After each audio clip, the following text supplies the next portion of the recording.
Factor Crap here on this beautiful Monday edition of Man Hour NFL Talk. We're going to talk about the Philadelphia Eagles.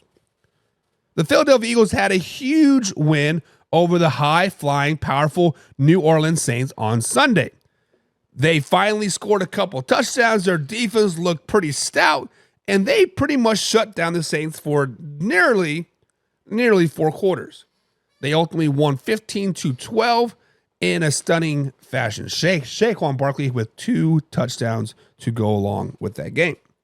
But on Saturday, when we had Mark Dion and Huffy on, we kind of spoke about the Eagles. We kind of told them, like, hey, this is kind of a make or break game. And many people are like, no. But I thought it was a make or break game for the Philadelphia Eagles going into this game.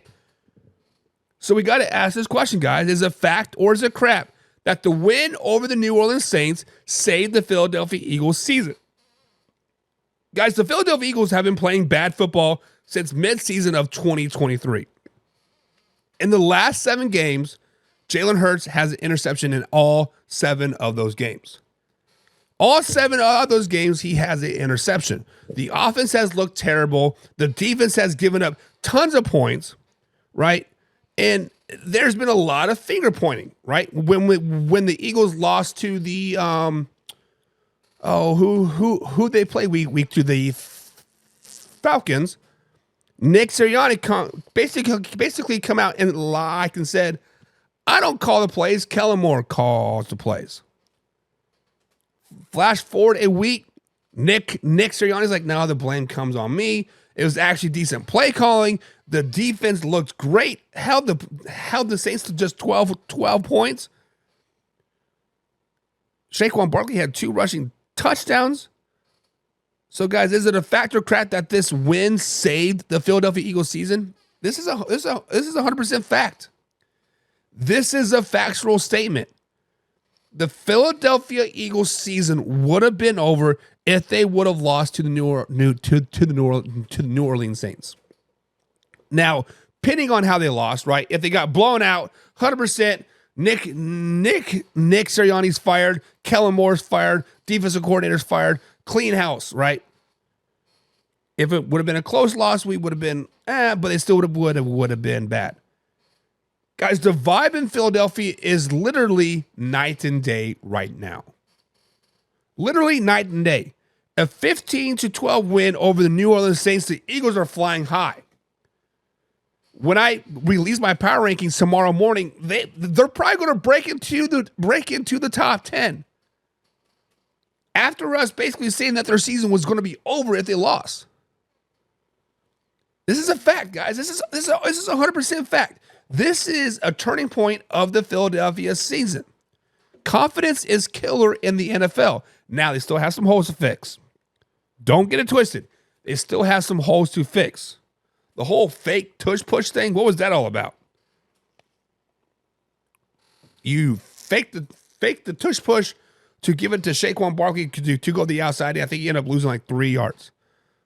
Very questionable call, but going in the right direction.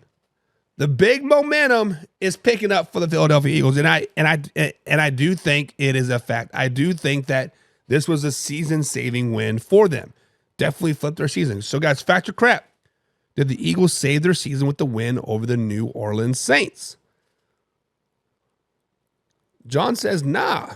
The old line is horrible, and Jalen is playing like shit.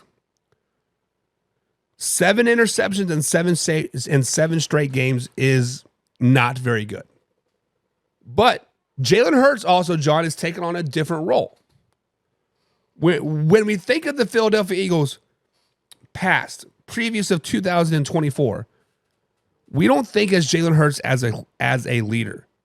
Leaders are Fletcher Cox, we had Lane Johnson, we have Jason Kelce. We we have those gritty out players that were the leaders. Jalen Hurts has kind of been forced into this leadership role, and I think that's what happened toward the end of the season. He was being forced into this leadership role. He wasn't there. Week 1, okay, maybe kind of there. Week 2, I'm not ready. Week 3, okay, it is my team. Now, when you're having to deal with leadership stuff and off the field stuff, it is hard to focus on the game. Now that leadership stuff for Jalen Hurts is starting to come a little bit easier, be the actual true leader of your NFL team, now I think his play is going to start to improve a little bit. Now I do think that the Eagles team organization is going to start to build that chemistry. Chemistry seems to be the key word of the like of the day, and they're really going to, catapult. Now they do got a tough few games moving forward. They do play the Buccaneers at Tampa Bay, even though they lost that trap game to the Broncos on Sunday. That's going to be a good game. They play the Browns, Giants, and Bengals moving forward. They play four of their next games, 4 of their next 5 games on the road. Really perfect time for them to really build that chemistry and build together.